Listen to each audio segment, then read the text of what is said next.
I don't know.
Mic check, mic check. Oh, that sounds cool. Let's hear you.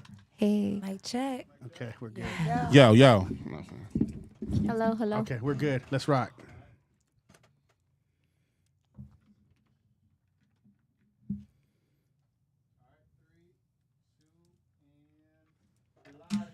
And we are live. You can catch us on YouTube, Facebook, Twitch, and Rumble. Don't forget to like and subscribe, and we'll be right back with you, Howlers.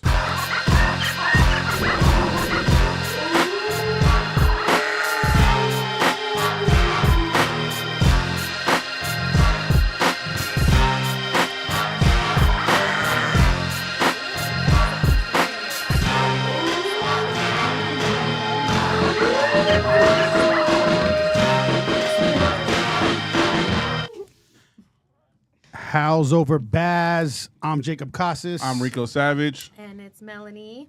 Cat baby. And today we have a very special guest coming from all the way from, where are you coming from?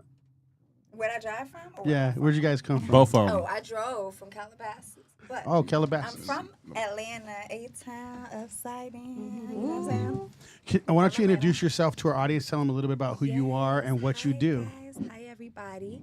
My name is Sara Savage. I am a music artist, amongst other things. But yeah, that's kind of what I'm in the field for. So we were just talking behind the scenes. So you guys are cousins, or what's going on over here? Oh, the Yeah, Savage, I the just Savage found- part. I just found out we're going to have us a family reunion because he is Savage and I'm a Savage. Savage life. That's what it is. Period. So how did you come up with the name Savage? Is that So, actually, I've been rapping probably about 5 years, give or Okay. take. But I became Sara Savage, like the moniker, a little bit before that. So, like, long story short, when I was very young, I got into like a very committed, like deep, like marriage type relationship, had kids like super duper young. And once the relationship ended and kind of like my baby's father, he had like broke my iCloud, went through everything. After he went through everything, he was like, and this is back in like 2017, 2018. So he was like, "You're a savage." He must have seen something that he You're didn't a savage. He's seen something he shouldn't And I have was seen. like, It has a I ring am. to it. It has a ring to I it. am. And then I just did the complete opposite of everything that I was doing, which was like going to school at night, taking care of my kids during the day, and kind of like being like a wife and a mom. And then I started doing like, and this is a complete accident, I started doing like music videos. Because I had friends who were like, who had like a production company, and he was like, "Hey, let me book you for this." I was like, "No." He was like, "It's $1,000, just come do the video." And I was like, "Okay." And it ended up being the video, Jeremiah in the Game, All Eyes on Me, for the Tupac movie. Yeah. And to this day, people are like, You're that "Yo, girl, you're that girl. I still see it." And I'm like, "Oh God." So, Damn. but it happened like kind of like out of chance. I wasn't like, "Okay, I'm gonna get out of this relationship and then just go, be a video girl." And this is kind of like when Instagram was first starting up.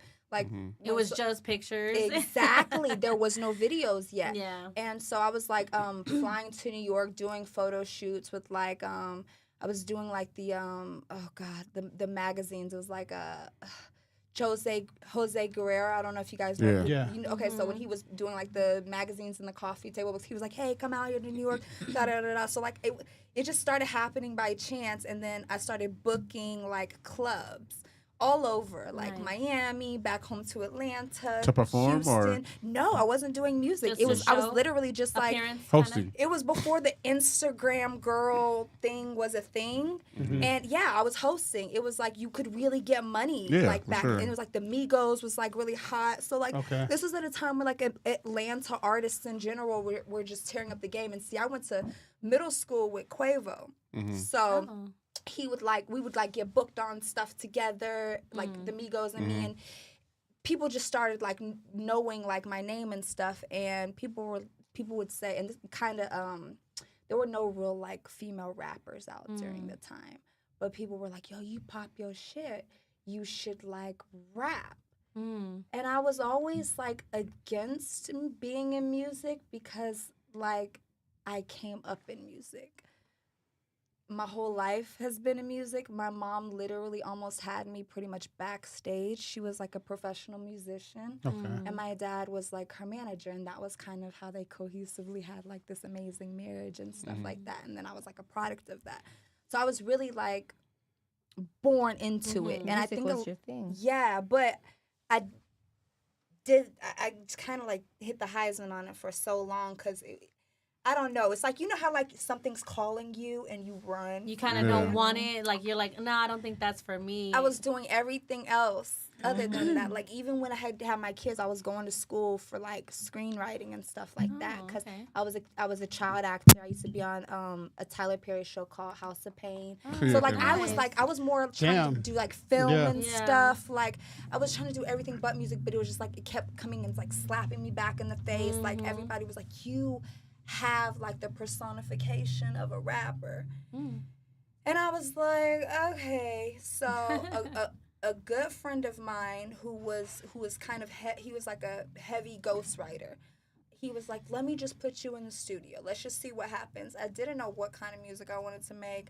I knew that like my whole brand was kind of like rap-ish, kind of, if you will. It wasn't like by any means, I guess I wasn't giving soft girl era. Yeah, You was more like on the I was and this is you was like Little Kim back in the 90s type shit. Exactly. Foxy Brown I used type to shit. pop my shit, but it never occurred to me like, oh, I'm a rapper. Yeah. So we go in the studio and we had like, and this was back when I used to drink, but we had like maybe a fifth. It was like Jack Daniels.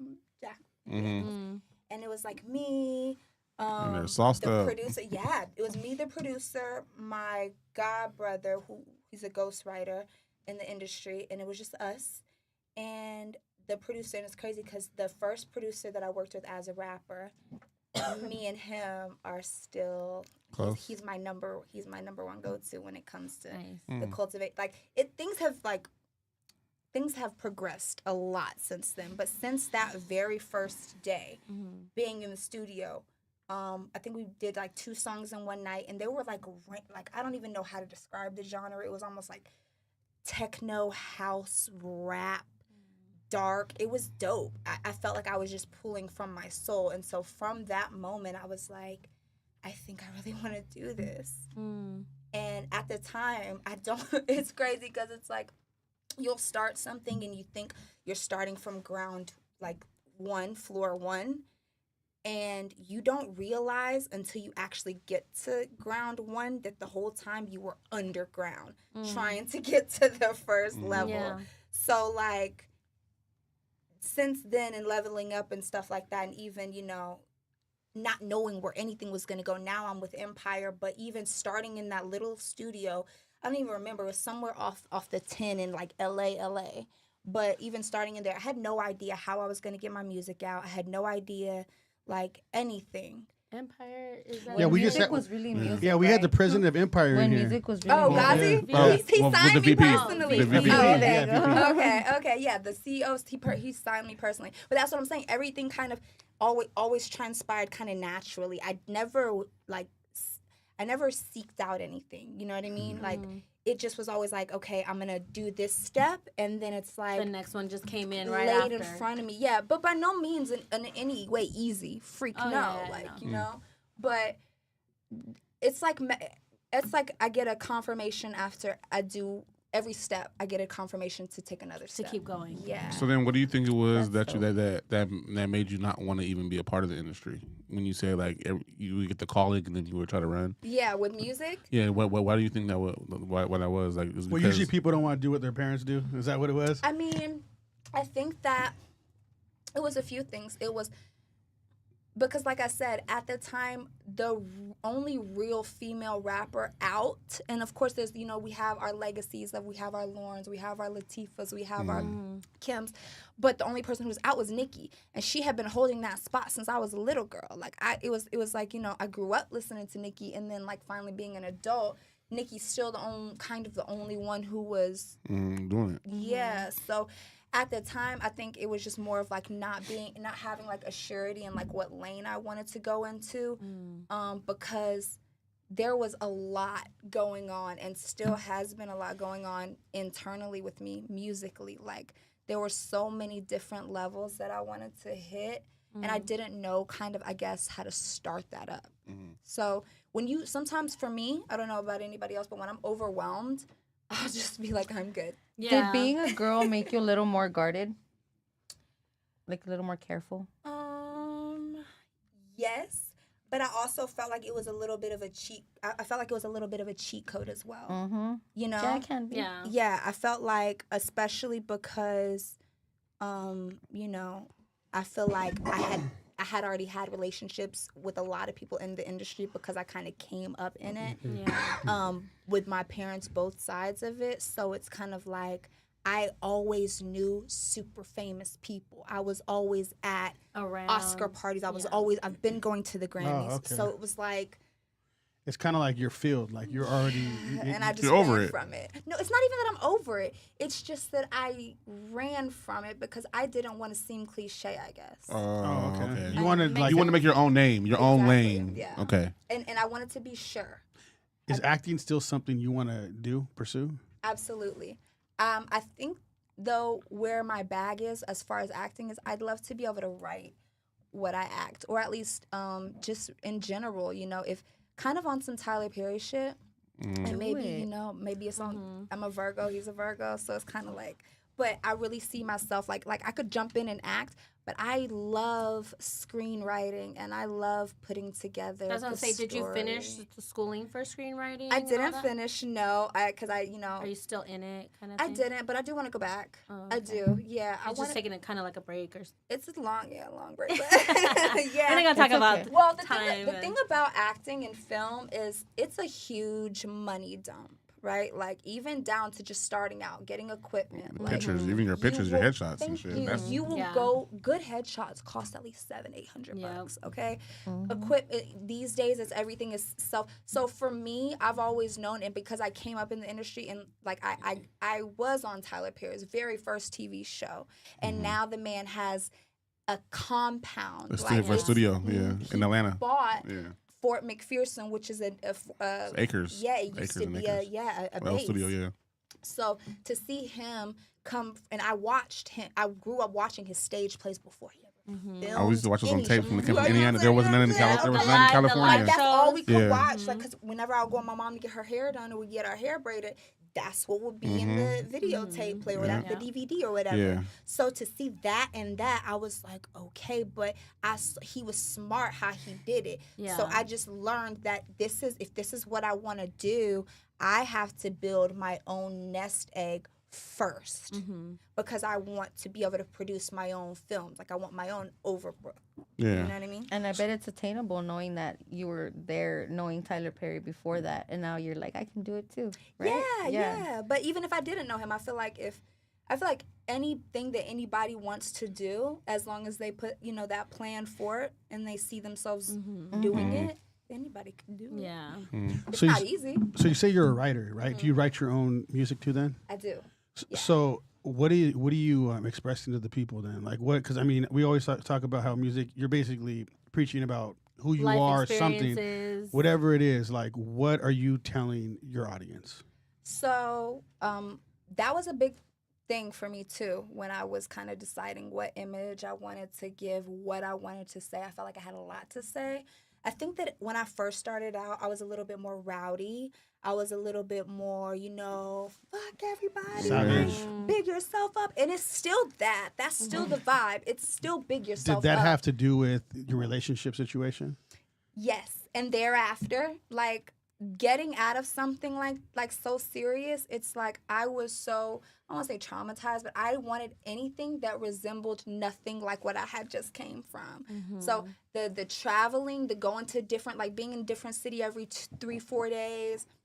I went on tour with Future when he was on tour with when he had like 4 different people on his tour. Migos On his and all of them, yes, yeah. exactly. He was switching. I was like Tori was on there. It's like everybody was on there. I went to almost every single show on that tour. Nice. So like that was like that's kind of what prepared me. Like yes, I can do this. Like it's been in me this whole time, and I've always given myself kind of like, if it doesn't work, I have so many other things that I truly enjoy. Yeah. You know what I mean? But it's like I said, every time I make that next step, it's like I get that sign. And it's like I said, it's not easy, especially because initially starting out, it's like I had like 5 subsidiary to major labels. So like I had like 2 major labels and like 3 subsidiary major labels come to me with deals.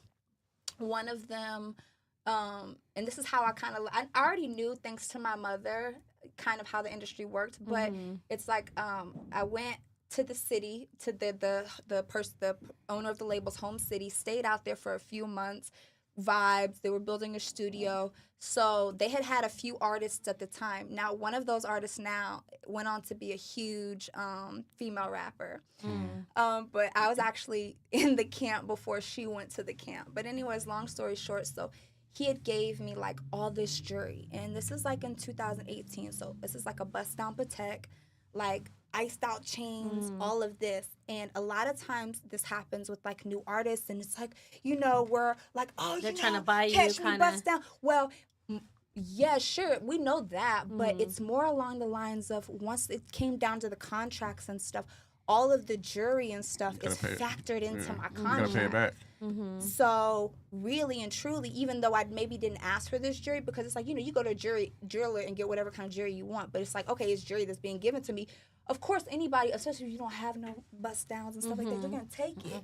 But then, you know, a week later, you know, we're reading over contracts and we're finding out that, you know, things like merch, 70%, things like shows, 40%, on top of the advance that has to be paid back. So that's when it kind of like was like, oh crap, am I in too deep?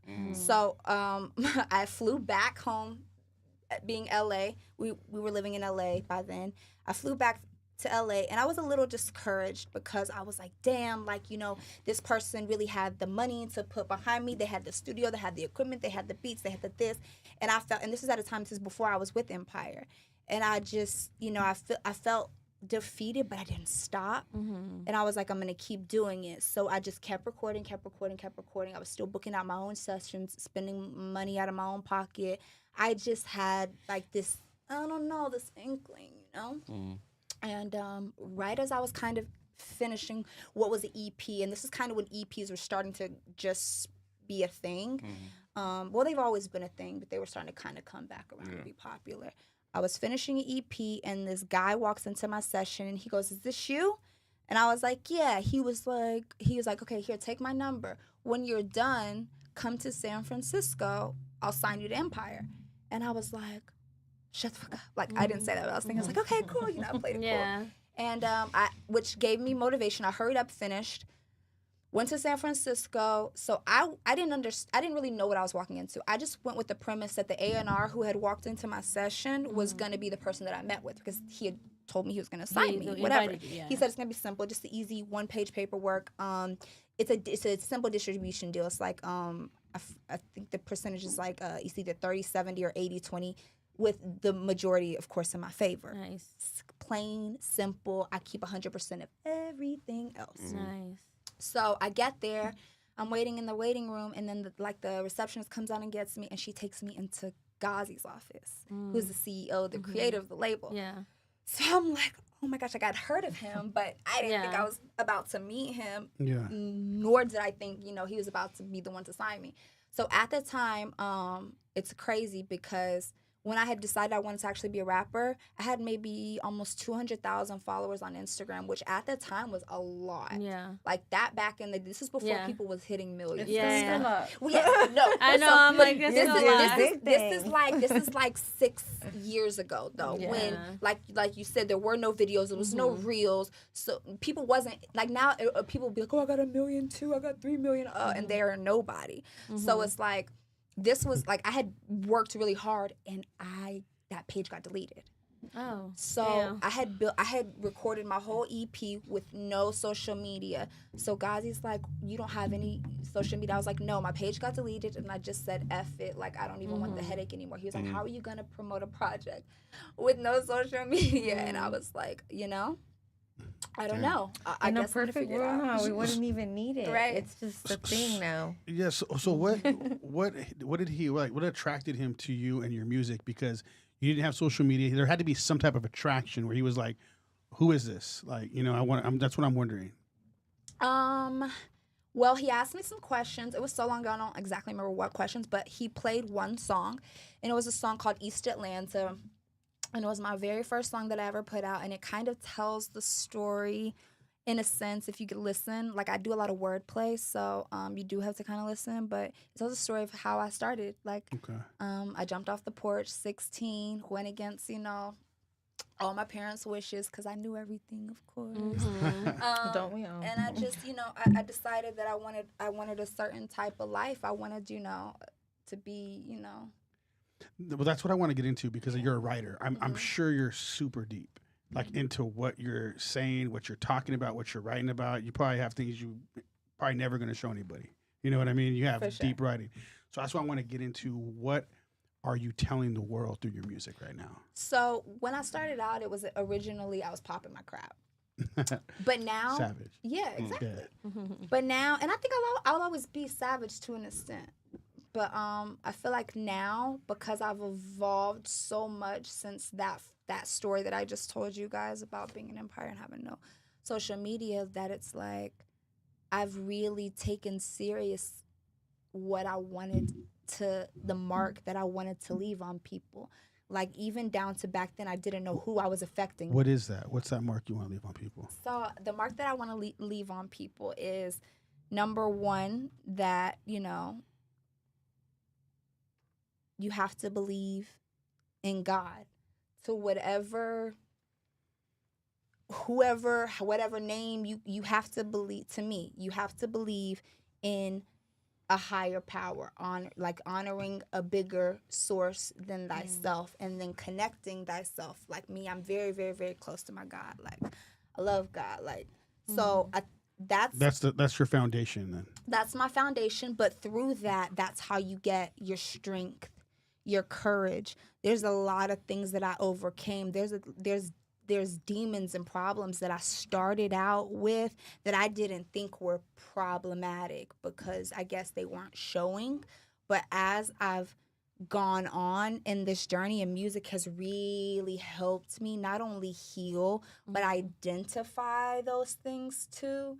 And you kind of have to be aware, because when you do things like write, when you're sitting with those lyrics, especially when you're reciting them or when you're listening back to them, you sit with those lyrics. So there was times where I would say things and it's like, okay, is this something that I would want my daughter to repeat? And the answer, a lot of times, unfortunately, was a no. But to me, it was like, well, I'm popping my shit. Like, but it's kind of like, I think that I'm also learning and hoping that by what I'm doing, it can be a pathway for people to learn and not repeat my mistakes. And that the things that I learn, I can keep putting into the music. So maybe, hopefully, a person could just listen and vicariously live through that experience. You know what I mean? Well, what's one of the things that you identified in yourself through your music that you didn't realize until you wrote about it? That's a good question. I think that I'm extremely loving. I think that I identify that I'm extremely loving and passionate. And Savage is who you have to be. Huh? It's like your other Alter ego. alter, yeah. Well, what I'm saying is you're identifying as Savage in a sense because you feel like you need to be that to protect the loving part of you, right? I think that I think yes, probably the savage but just comes out because Exactly. you're so loving, right? Yeah, and I think that also too, Savage doesn't necessarily have to me, in my opinion, a negative connotation to Yeah. it. Yes. It's like, to me, I think Savage is like, you are You can be a protector. You can be a defender, a protector, Limitless. a provider, yes, a believer. Like, when almost like all doubt is like when you should be doubting, and it's like all odds are against you. A savage is gonna like push through, Like animal type Exactly. thing. So even like a loving savage, like your love is savage as Yep, well. because I'll fight for the love. Like, I'll stay. Not toxic, The but loyalty. savage, though. Absolutely not toxic. No. Although you got to think, like, we're all toxic in some A way. little bit. Yeah. Yeah, I say that all the time. Everybody. Everybody has a little Nah. toxic in Yeah. it. Yes. But This it's guy. that's it's all They'll never admit part it. of healing childhood parts, teenage parts, young adult parts, healing all of the phases and all of the traumas where we've been hurt and we've held on to those things and maybe didn't necessarily let them out. And I think that yes, I did kind of not hide, but I did kind of deflect, especially initially when I first started into music, into a more of a stronger kind of Aggressive, it. kind Yep. Like I said, I was very, I don't need a man. I can do this on my own. And not that, we can't do things on our own, because of course we should always be able to be independent. Independence helps us be better in relationships. Yeah. But Why would you want to do it alone? exactly. If you can have a partner, lean on Or them. even have a good family support. Yeah. Once you understand the power of God and the power of your words and the power that's in there, you like start moving different, right? 100%. Like, because you can even curse yourself through your music And, or and, bless and yourself, I feel like depending so on many the words artists you choose. do that. Oh, yeah. That's another thing that kind of Brainwashing yourself, listening to it over and over. it's another thing. Seeing a lot of my peers get themselves in situations that none of us would want to be in. People that I know, people that I've grown up around or with, especially being like from Atlanta. I don't wish jail being in a fucking box on my worst enemy. So to see things like that, it's like you and then the music that we listen to, the hip hop, especially today, what the YN music or whatever, it's like that's what it predicates a lot. So in the last, I think 2 years, I've been extremely conscientious of the message that I'm spreading, because I didn't realize how many like little girls, and when I say little girls, I'm talking 7, 8, 9-year-olds that Like are a like, sponge. when Yeah. we go look at like, we pull up the analytics and the demographics, and it's little kid, like the more I put out music, All these the more iPad my kids. margins are going to younger females. When I first started out, I was 80% males. It was more males listening to me, and now I'm at like 75% females, and they're like young. What do you call your? Go ahead. What do you call your music now? Because you said it was popping your shit. So like, how would you name it now? Yeah, so, okay, good question. My last project that I put out was in 2021. 2021, yeah. I was excited to say 2001. I do that sometimes. I knock off a whole 20 years in 2021. And it was called A Strip Club Love Story. So most people don't know it unless you're familiar with my story. So when I was 16, I had a fake ID. And in Atlanta, the strip club culture is like very, very prevalent. yeah. Like That's it's huge. very normal. Like most of the people, most of the women who are now doctors and dentists and nurses and teachers started out as a stripper. Damn. A lot of women chose to not go into debt, and the day shift thing out there is really big. A lot of women would work Get and then go to bags. school. Yeah, and bags. not be in debt. But that was like a normal thing. It was not frowned upon. Like that was just a part of the Atlanta culture. Well, Atlanta is different from Cali. Yeah. And so because of that, Cali swears. yeah, right. No, actually, y'all got it. Y'all got it going on. Though it's different, but y'all got it going on. But it was just I grew up seeing like that, not directly in my family, but like next door. You know what I mean? Well, entertainment, music, and strip That clubs go hand in hand. too, You know what I that mean? too. And growing up in entertainment, that's what was, Jermaine Dupri was that guy, so you're hearing, oh, strip club this, Usher's on the radio, like, oh, Usher just shut Magic City down. It's like, oh, I want to go to Magic City. Like, So you had a fake ID at 16? I had a and fake ID at 16, and Don't tell me you were up in You the. were dancing or was. Damn, and people Yeah. didn't even know. Of course not. Damn. But not that's, of course not. That's crazy. No, Oh, but shit. Can I tell you how common that is? I'm finding didn't know out, that Like at a all. lot of women in my like age range, I'm finding out. Like I thought I had some like interesting special story. That I've heard Yeah. 18. I've heard It's not even 18-year-olds just you. doing that shit, but not 16. When I remember was 16. 14, we used to go to Potreros, which is like a Mexican nightclub out here. But it was like normal. Like my mom was cool with it, and I would never. My daughter is 14, and I would kill her. oh heck yeah, then me too. No, all my Spanish friends, they were drinking at 16. I was the only no, one but that the was. clubs Yeah, wouldn't, I wasn't they wouldn't either. even ID you. You would go in there and party just like the grown-ups. So then boom, 16 years old, strip clubs, you're dancing. How did that build? How did that mold you? So I've heard a lot of bad stories, but on the contrary, my story is actually really positive. I was around a lot of really amazing women.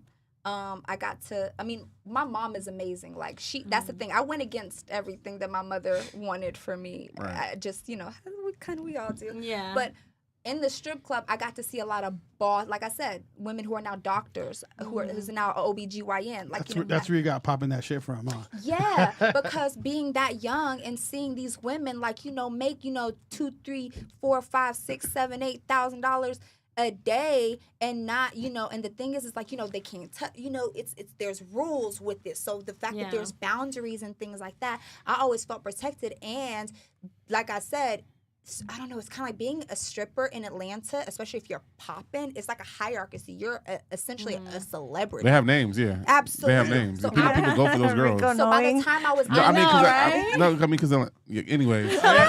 Tell us, Rico. Tell us. Yeah. Tell us, Rico. That's Tell us more. So basically, when Jacob first took me to my first strip club when I was 18, you know what I mean? Nah, keep rolling. By the time I was 18, the club that I had started in, I was their feature dancer. So it was to the point where I was dancing in Uggs. I would have by the time I got to work, it would be like 3-4 people waiting there for me, like in sections to get dances. Like my bags would already be made for the night. My picture was on the wall, everything. You watch P Valley? That type of shit? So we'll talk about that in a second as to how I might have inspired. We'll talk about that in a little bit. Damn. Yeah. It gets deep, but anyways, long story short, so I ended up, people were like, yo, you need to go to Miami. Like, what? They were like, you would kill it in Miami. And I was like, okay. And when you're young, when you're like 18, 19, you have it in you to take a road trip like that, right? You can't even get me to drive to Vegas these days. But back then, so Atlanta to Miami is about a 10-hour drive, give or take. Me and I won't even call her a friend. Me and an associate from work, I wasn't old enough to rent a car, so she was 21. She rented the car, and I was 18 by then, so I was an adult. She rented the car. I paid for it. We got in the car. I drove. Don't know how, but I got there in 7.5 hours. Oh shit! When I tell you, I was she ready. wanted that money. She wanted that money. Wow. Bow. When I tell you them Miami nights, bro, I had different. 3 cribs. I had a crib in Miami, in Sunny Isles at the Trump Tower. Ooh. I had my apartment in Midtown Atlanta, and then I had a condo out here in LA in Woodland Hills. And I was 19 years old. Wow. It was just a whole, and that's the thing. See, I don't advise anybody do that now. I don't think that the stripping game, has the same amount of money in it, and I don't think it's as safe as it It's used different to be. now. It's different. No, I've been offered to be in that scene, and I just can't shake my butt for a few dollars. It's throw some Not in the field. at me. I It's think not, about it now. I wouldn't It's not the advise same. anybody go into back then. It was It's were coming OnlyFans off, now. Yeah, exactly. Yeah, it's we were different. coming You don't off have the to strip no tails more of now. Big Meech. He had just got locked up when I had first started dancing. So people were going in regular men because they were scammers or whatever. They would go and blow 80 racks on a Wednesday. He would go. He would go in. Big Meech would go in. He would buy all the bottles from the club. So if you walked in and you want to buy a bottle, they'd be like, we're sold out. So you had to buy bottles from him in order for you to get your bottle. Oh no shit. Or he'd do it worse and have them lock. He'd be like, okay, after 10 o'clock, lock all the doors. Nobody can come in, and they would He'd buy it out. Yeah. So we're talking about millions. He took over 20 people to Cancun, just his friends. Oh yeah, just it was. They did strippers, they did rappers, everything yeah. from Atlanta. So yeah. And that honestly, it started a whole culture of this is also when T-Pain was at his height. So young money, and you know it, they get out your pocket. So that was so they were then coming and doing the same thing. So then Wayne and T-Pain would come and this was back when Platinum 21 and Kamal's 21, they would come in there, lock the doors. Everybody would be leaving with trash, like 2-3 trash bags, just full of money. The money's not like that no more. Yeah, I mean, I I know. think that girls do make money, but it's not the as same. spread because number one, a lot of the people who was making it happen are not in business anymore, Yeah. you know, because a lot of Those people. is trappers and drug dealers. They're not in that business. was getting out. Yeah, that you was yeah, getting you out don't the have car. that. Those people who have that disposable income, Yeah. they either don't have it, or people who do have it are afraid to show that There's they not have big it drug because dealers like that they're anymore. gonna come after you these days. Like it's Mm. Rico after charge, after this, after body, after that, after everybody. So nobody's trying to do that shit no more. Yeah. But no. So back to the P Valley thing. It's crazy that you mentioned that because That's my shit. from what I understand, this is allegedly, but okay, so I was in a stage play called Soulkins Cabaret. I was the star of it, and it was also with Faith Evans and Fantasia Barrino. It was basically about this girl who leaves home, who has this dream. She's a suitcase. And she shows up to this cabaret that she always heard her grandparents talk about. She grew up and watching the VHS. So finally she went out to audition for the cabaret. She's like goofy. She has glasses. Basically how Yeah. P Valley starts. The light skin girl. All Yeah. right, so Let me find out that was. so Again, not Rico knowing. So there's like a whole lawsuit. This is a dope-ass show. I don't know what I'm gonna ended up look it up. happening with it, but so the stage play came first. I believe that we did the stage play in 2010, so a good bit ago. I was a teenager, and then it was written, produced, directed by Nikki Gilbert from Brownstone, who also later went on to do R&B Divas. She went on to produce a bunch of different stuff. But she did end up suing P Valley because if you just watch the first episode and then you watch the stage play, it's Same literally exact the thing? exact 1,000%. Even down to the shawty had the suitcase. Mm-hmm. That was my personal suitcase that my godmother made me for my birthday. That I was like, oh my God, this will be perfect. It was like kind of like a distressed vintage suitcase. So I was like, this is perfect. Let me use this in the play. And Nikki was like, sure. So it's interesting that you said that, but I don't really know what happened with that lawsuit. That is not my business. Well, I they got they're my still check, and that was it. they made more than one season for P Valley, so I'm pretty sure something. Okay. Yeah. So I want to go back to you, how you said you're basically your fans are like 7-year-olds and things like that now. So do you feel like you have a responsibility now about what you're writing about and speaking about and all that? 1,000%. Also, I know I went on a tangent, but as I was explaining, my last project I put out in 2021, it was a strip club love story. So I gave you all that background to say I put that project out as my ode to the strip club because I had such a positive. I didn't do it for long. It was maybe 2 years. I had maybe a 2-3 year run. I stopped at 19 and a half because I got engaged. But yeah, it was a few years run, and the strip club did me really well. I never got into any weird shit. Even in my travels, like going from Atlanta, moving to Miami, everything was, I always got really cool with the management. I always became a feature dancer. When I went to King of Diamonds, me and Black China became like this. So I became a feature instantly, had a dressing room. It was just everything always like kind of with music, like how the stuff. Lined up, kind of. But I made the project, the EP, because I knew that was a part of me that I, in a sense, had to kiss goodbye. Because I'll always be her, like me as the person, but I'm not her anymore. And so it's when You've evolved. Yeah. You've grown, kind of. Well, who are you now then? So right. No, so I on purpose I have not released a project since then. I've released some singles because I've been playing around with my sound and kind of the music and the image and just the words that I wanted people to hold on to me, that I wanted people to hold on to from me. So for the last 2 years, I'd been working on pretty much an all R&B project. Nice. I like that for you.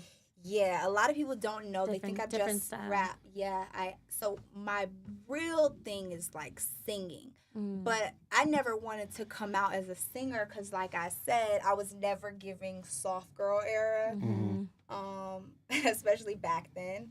So, it was kind of a struggle because it's like I'm creating this sound and, I'm producing, composing, writing. We're in the studio with like live instruments, just going off scratch, like whatever, just like literally microphone, bass guitar here, just like, okay, run it. Like nothing written down, just making music. And so I started doing that in January of 2023.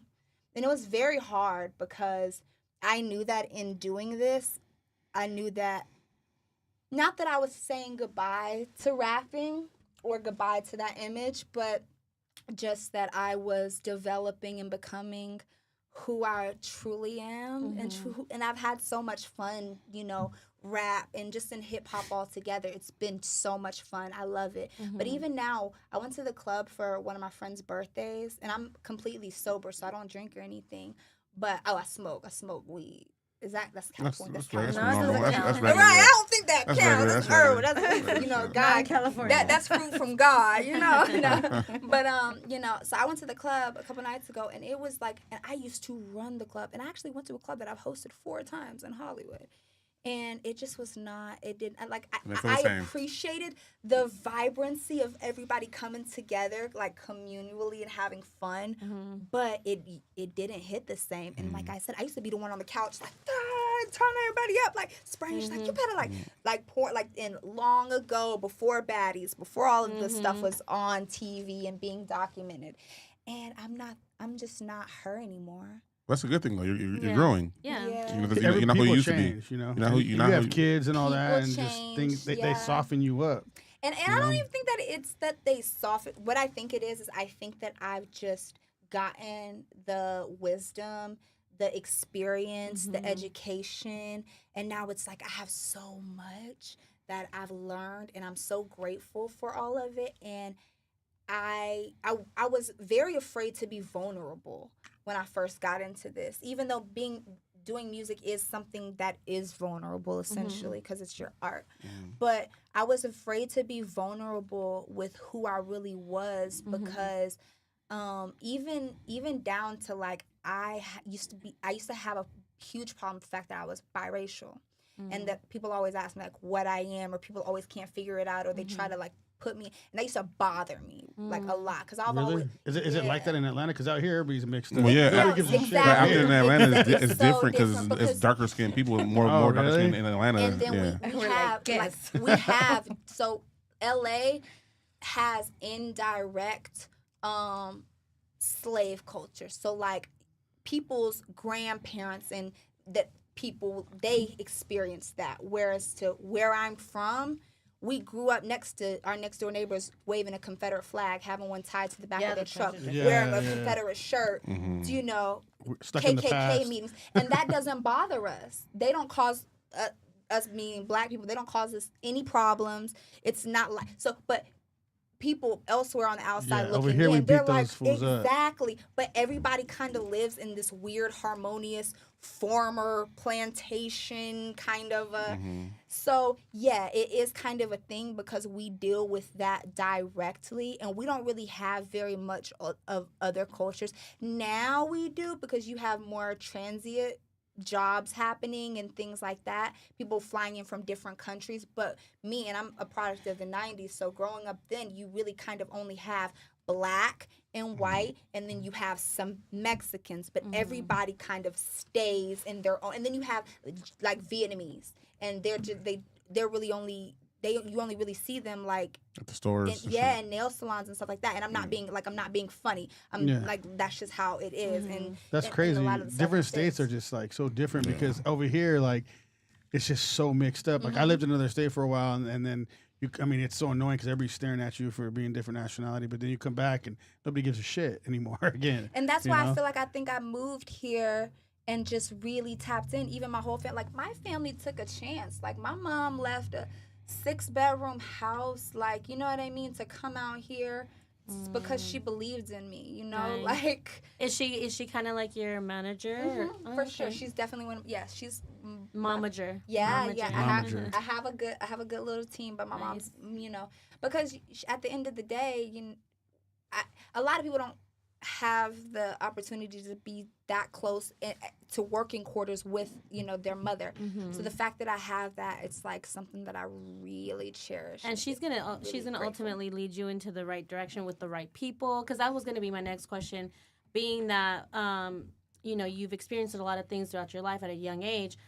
How is it being a female in that industry and knowing who to trust and knowing, like, you know, what vibes that are gonna kind of reflect you as a person and as an artist? Exactly. You know, that's well, my mom wasn't even my manager back when the whole thing with the jury happened with the Patek and shit. But she's the one who was like the same. Is that who like you went to? You're like, And Mom. my mom is the one who paid for me to have, because you know I didn't go back to Texas. She was like, "No, you ain't doing that to my daughter." I came here with the jury, and my mom paid to have it secured shit back to Texas.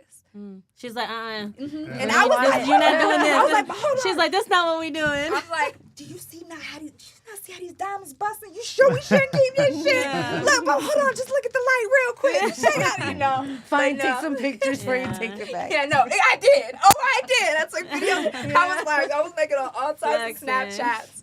But We got some people in the chat, like your fans, so we want to read some of them off. No remorse on a 951. At Savage, hit me up for collabs. At Jake GG cuz. whoop, whoop. And then Life Lemons, he says, who's someone famous that you vibe with and someone that you don't vibe with? Ooh. Good question. Y'all It's gonna get messy. Messy. That's a good one, actually. Okay, who is someone favorite? Okay, so vibe with. Okay, so are we gonna say like on a personal that I know them level? We do both. It's up to you. That I do know Yeah, them however level? you want to Okay, answer. cool. So famous, probably I think, and this might be biased, but Future's probably one of the coolest motherfuckers on the planet. Is it because he's from Atlanta? Or? And I like that's family too, but no, he really is one of the coolest motherfuckers on the planet. Yeah. Like he's a good guy. Yeah. I mean, I know he be having like weird shit going on, but I feel like people just be talking. That's everybody that has talent. Yeah. They're weird. But like, he's a really good guy. Who do I not vibe with that I know personally? Just let it out. Just let it out. That I I know you know. got Or somebody. just even someone that you worked with that, you know, you didn't. It didn't go as planned. How you thought it didn't thought work it Come on, would just be. let it out. I Let it have one out. of On those Howls Over stories. Baaz podcast. Let's go. It don't have to be messy. It could be just. It could be something that's messy. just- She's always trying to make it nice. We ain't being nice. We ain't always gotta be nice on Howls Over Baaz. Oh yeah. No, but I don't have a problem with Puffy. I would Not a puppy story. Yeah, tell Diddy. puppy story. I would never be his artist. Like I've been around Puffy since I was very young. I've never seen no weird shit like that. That's what I don't. You been to a Diddy party then? No. No. I was like 12, 13, but I mean, Shit. according to Diddy. Yeah, you're lucky. But I will say that nothing. I never personally witnessed nothing, and even when I was little, I didn't. The only thing that I heard crazy was that he was a perfectionist in the studio and a tyrant when it came down to, do you have your songs, your dances? Are you ready to hit Time that limit, stage? time frame. Yeah, but that's like Schedules. the crazy shit. And that that's I had kind of a heard good about thing him. too, though, Yeah, right? it's I think professional. it It's is. professional. Exactly, but as far as the crazy shit, I've never really heard. But Why did she say that then? What happened? I think she's been funny. Oh, okay. I think she's been funny. That was funny, I man. really don't feel like I have nobody. I don't believe you because Alright, your eyes are okay, looking. so then You're lying with Let's those eyes. let's right now. reword it. Have you worked with anybody that you thought that was gonna be like a good, like it was gonna turn out good, but it Change your didn't? perspective. You are not a good liar. Oh, y'all though. are so messy. You are not a good liar. Okay. Fine. Okay. We'll bleep out his name. Okay, so We won't. I did do a song with somebody, and they acted weird Who's somebody? afterwards. We'll bleep it out. We won't. Yeah. I mean, We're we will. live. I mean, I really don't. I don't have honestly. I don't have that many songs with that many people, but it just and I don't. It didn't go good, basically. I don't know if it was because our representations are, because he and I never really had any dialogue between each. I mean, other than very like surfacey posts, thought. But and then when our music video together, I decided not to show up to his portion of Okay, I'll put it like this. Smart. I'm gonna just put it all on the table because maybe this will help somebody. As a female, you get a lot of dudes try to drop their nuts on you, and not even in a sexual sense. I make it very clear that that's not my objective at all. Like I actually make a whole thing out of I friend zone all the fuck boys, like all the rappers and all the. What's up, fam? Yeah, that's you know what I'm saying. Like I made it like I came into the game like Good, my boy. yeah, we gonna be cousins, Good, brother, my boy. sister, and not the kissing cousins. You know? Shout out Kanye. But yeah, Bow. no. I love Kanye. He told the truth. If what he said wasn't real, the term kissing cousins wouldn't be a term. Yeah. I would love to get Kanye on here. Oh, Man. he Pick just- his I thought you were brain. about to say something You know else. what I'm saying? Right, Like, right. I thought you were going to say He was just the realest nigga to put it on there at the end of the day, you know. But if you listen to the song, which I think Dave Blunt wrote it, he did a great job. In the song, it says, "I'm not attracted to men, so people's not gonna understand this." Meaning, like, it's like, why are you holding my feet to the fire for some shit when I was younger that it's like I'm being honest about. And I feel like a lot of times Kanye will do or say things so that other people can be vicarious through him so they don't feel like they have to live through this. So it's like now he put it out there so maybe another person doesn't have to verbalize it, but they can identify with that trauma and work through it. Oh, you're getting fans coming. Mindful Journey said you lying. She starts with What am I lying? Oh, I it starts with the L. who? She said it starts with the L.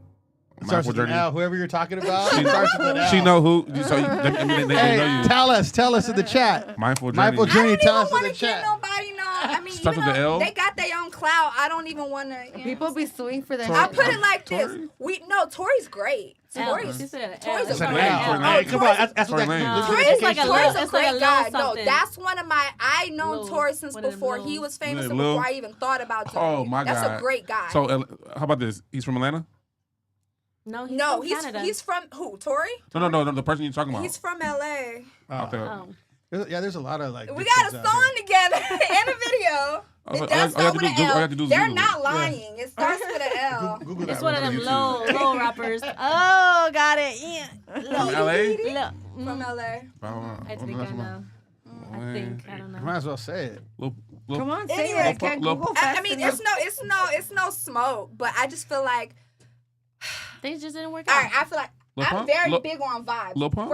No, I know It's a no L. Lil Pump. I don't got no song with Lil Pump. No, She got but a song. Who gonna go? like go if you Google? had gave me weird vibes, I could feel it. Yeah. Even if you're not trying to give me weird vibes, But you're just a weirdo. I could still feel it. Yeah. So with him, it's like He's a I weirdo just- then. It's like, but it was like, hey, but it was Location. identifiable. Like I identified that spirit. 'Cause Like I'm he was hating oh, on you, like you could just feel that. for no There- reason. It's weird when dudes hate on girls. Like I think Oh that's my God, so it's- fucking weird. Is it one I of have one of them.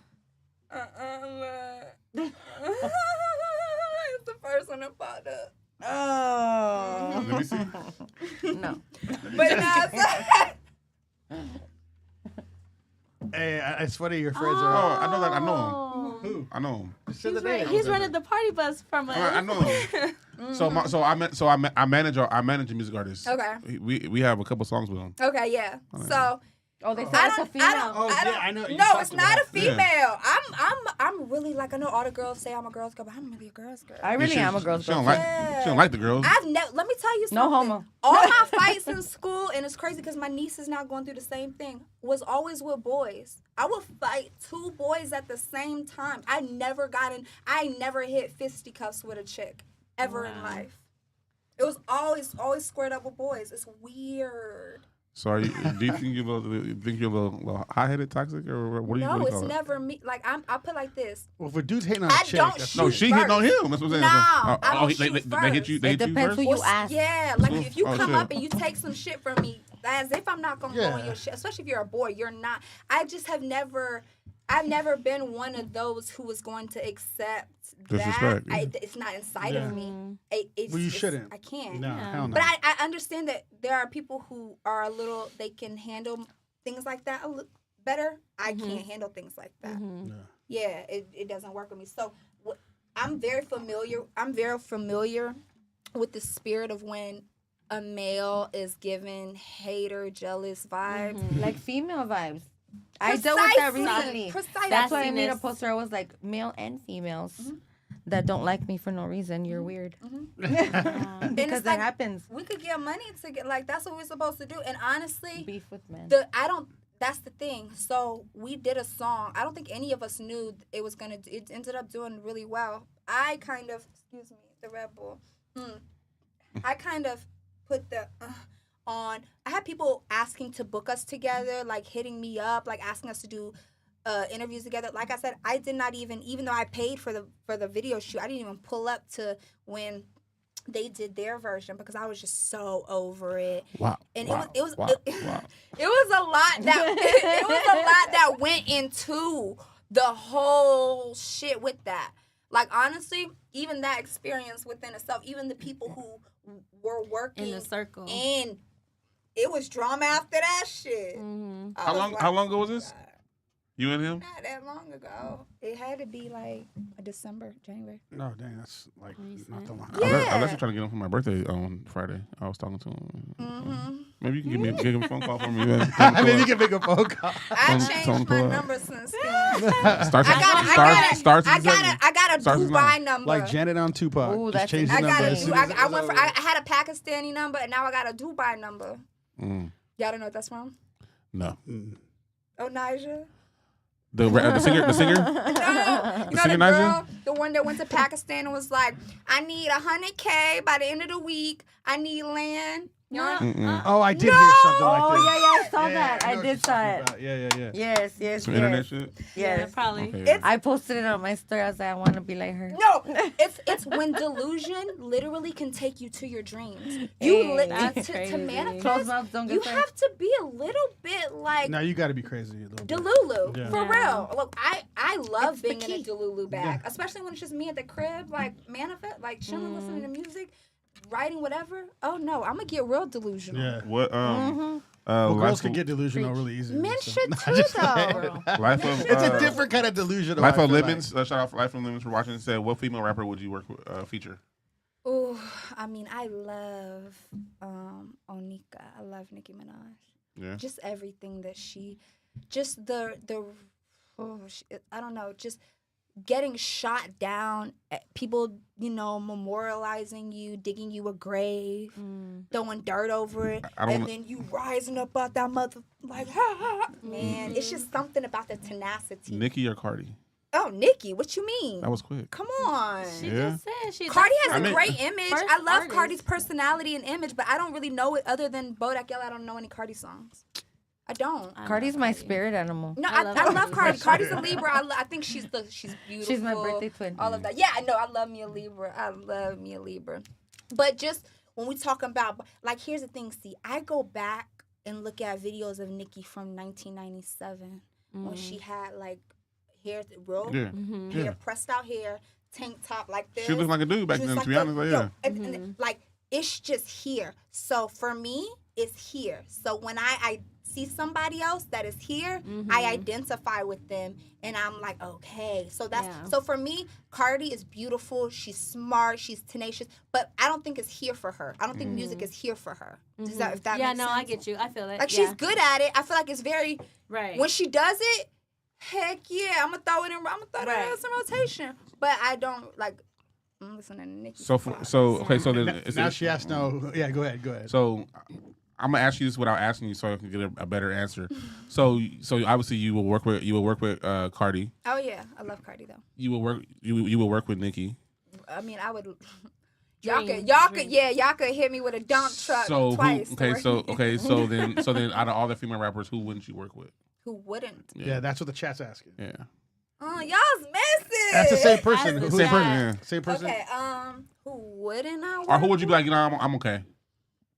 Not saying that you don't like him. It's just like you don't see. You couldn't see yourself on the track with him. If Sexy Red hit you up to do Oh, a I song love with her, would you- Sexy. Okay, cool. I've loved Sexy since Down by the River video with Sukihana. Sexy. I was down by the river, I was selling that ass. Like, no, That's just but funny as fuck. that's That's funny as that. fuck. I picked her. That's the thing. I'm good at picking stars. I picked, and V will even tell y'all, years ago, I was like, I love this bitch. I was like, with no shoes on. See, that's She performed at one of my clubs. She performed no shoes on. I think she was pregnant I at the love time that too. shit. Just shorts and an airbrush tank top. Yes, I love. No jewelry, nothing.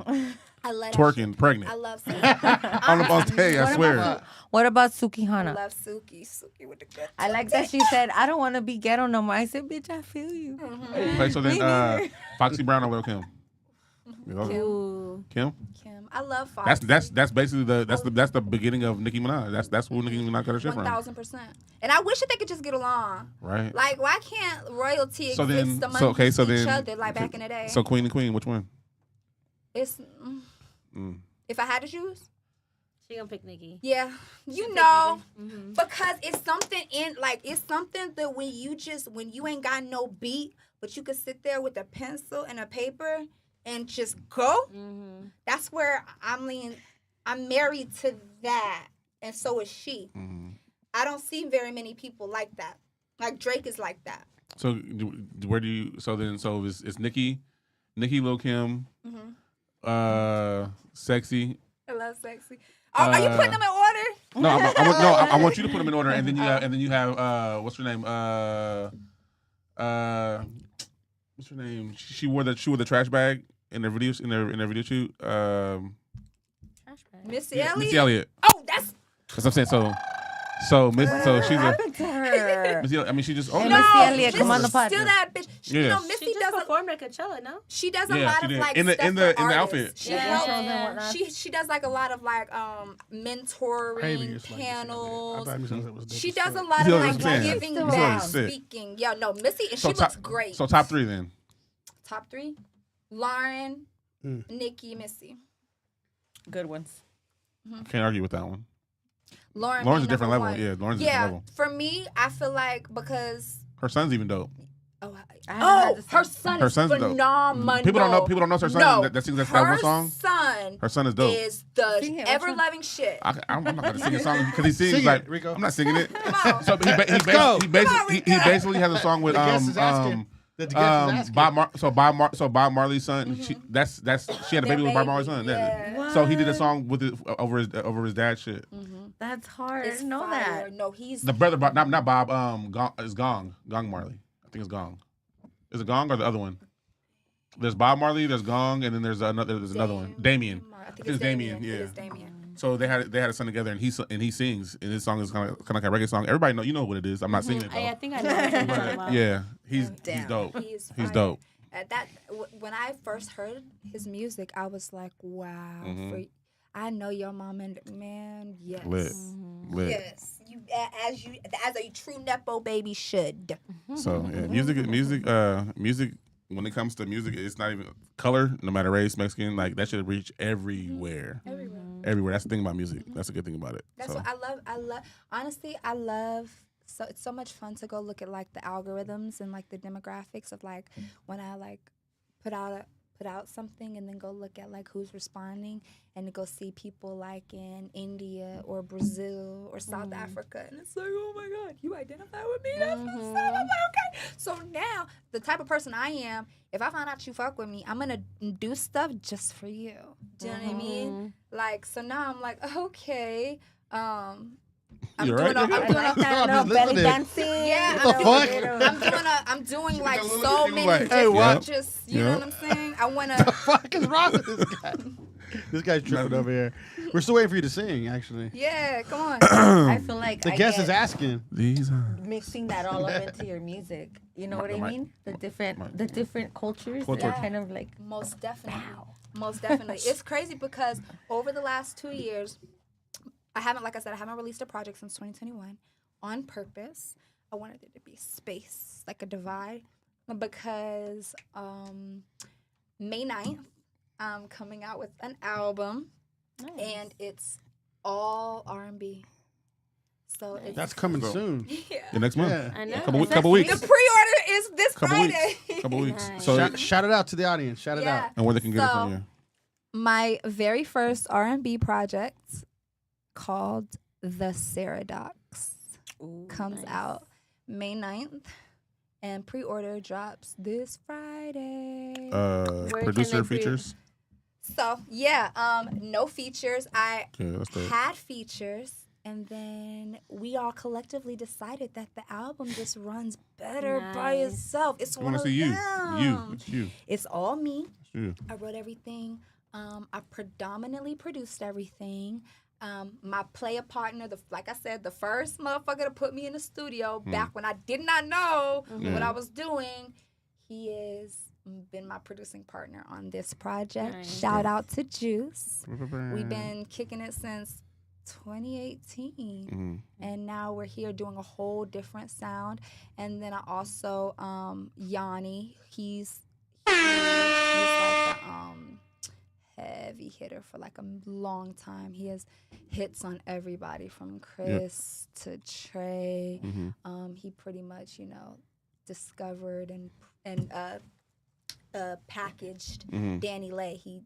Her whole everything he did for her. So he came in on this project and kind of helped me. Like I had it kind of already. It was like when you throw paint on like a canvas, and it's like, okay, we see the images coming out, but it's kind of like Yanni came in and helped me like edge the paint and so on and so forth. So with mixing and mastering. And you have any visuals yet, or you not yet? So I'm doing something really fun with the visuals. Something I wanted to kind of do out of the normal music video. I don't want to give it away, but it won't be long until it comes out. It's gonna follow the album, but it's more of like an interactive experience. But yeah, it's dope. Oh, that's we've cool. been putting Gaming's it the thing now. Yeah, well, not so much gaming, more like live in your face without giving it away. No. Oh, sorry.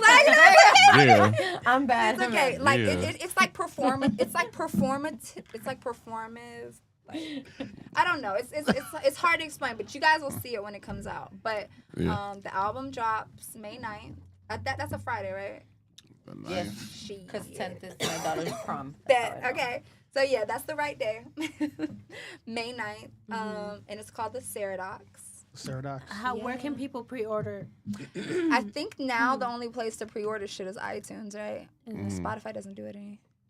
Spotify has something. I don't know. You can buy, but I don't think not pre-order. Yeah, no, Spotify. So iTunes. Yeah, iTunes, but I'm excited. When's the last time you performed, like in front of an audience, or at a club, or anywhere perform? Last July at the Carnival. The last I say 4 months. Which was this whole 2025. I've spent kind of packaging and figuring out how I wanted to finish out the project. Yeah. I had, like I said, I started in January 2023, but it was just I was still messing with my image and still kind of figuring out what I wanted to do. Still looking at demographics, still like just understanding everything. And that's also too why I've always made music and then put it out there. Thank God people have found it. Like I've built like a very like underground kind of like fans, and I love that because I've never like put myself out there publicly the way that I guess I could have on purpose because I didn't want to misrepresent myself, but I still wanted to be authentic to myself. I didn't want to like how I was telling you the message. I didn't want to spread the wrong message too soon. Well, that's what I was going to say too right now. So what are they expecting to hear from you in this new album? Okay. So with this new album, it's definitely a whole different side of me. It's the true vulnerable side, the, feelings, being okay, like being in your feelings, like not being ashamed of feeling feelings, but then at the same time, using those feelings as power, energy to like surge yourself to get to where you want to be. I feel like that's the overall like concept of this project. And with Saradox, of course, it's a word play on paradox. I feel like I'm a paradox. I feel like that's actually pretty dope. From the moment that I started doing music, I was rapping, and I don't know if you guys have ever really listened to my lyrics or anything, but the stuff I say is kind of, and I've never captured my rap. Like everything, like I either did it or somebody very close to me did it. So it's like, to go from that, it's like people would always tell me I don't look like they'd be like, you don't look like a rapper. Like I would go to do like interviews in Atlanta or stuff like that. Like early on in my career, they'd be like, are you a singer? And that pissed me off because deep down I knew I was a singer, but I didn't want to translate being a singer. I wanted to give rapper. Like I want, I wanted to give hard body. So it used to mess with me when people be like, "Oh, you're a singer," but that it's part of the growth, living in my truth, like being like authentic to myself. And not that the rap wasn't inauthentic. I'm not saying I'm stopping rap or I'm never gonna rap again.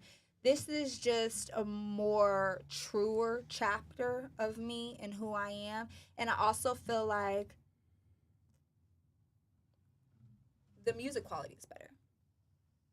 I feel like because I'm really in my bag with singing, and not that I wasn't with rapping, because I feel like I'm a lyricist, but I feel like because taking everything that I watched my mom do, even to being in the church choir, like we would have church choir rehearsal. I wasn't in the church choir. My mom used to always try to get me to do choir, and I would that's another part of me pushing, not wanting to even be in the choir, just negating singing. But I would have to be there at the rehearsal, so I would watch, and I would watch them harmonize, and I'd watch how the sopranos and the altos would switch off, or how one would go on top, but just slightly, and just like the cohesion of everything. And I didn't realize that taking all of that in would later, 15 years later, be teaching me how to compose and produce and put harmonies together and tell a band or tell,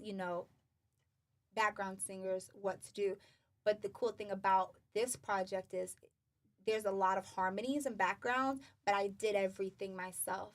So, like, I set up all of the everything myself. Like you directed it, right? I directed That's a it, lot. So and you're doing all the I did different. vocals. Damn, that's crazy. I did everything. Because it's like I hear it in my head, like all the different, ranges and things like that. And then I'm kind of the only person who can do it the way that it's in my head, So you can, and how to. So it's like you can lay see it out. You can see the music. Exactly. If that makes can lay sense. it If that out. makes sense. That's You know like what I super mean? hard, like low key, like God, I don't know. Because music has vibration. It has color to it. Like, I mean, if you... Yeah, no, That was I the dude, low key, I was in a church choir. Like, So, I was too. so I know what she's talking about. I'm just like, damn, that's a trip. 'Cause that's a lot. That's a lot of work. Trying to figure all that out. That's dope though.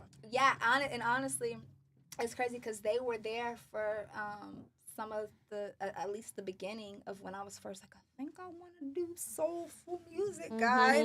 And it literally was just, had some bottles. We was at Atlantic in North Hollywood, and it was dark. And then, Juice just gets on the piano, doom, doom, doom.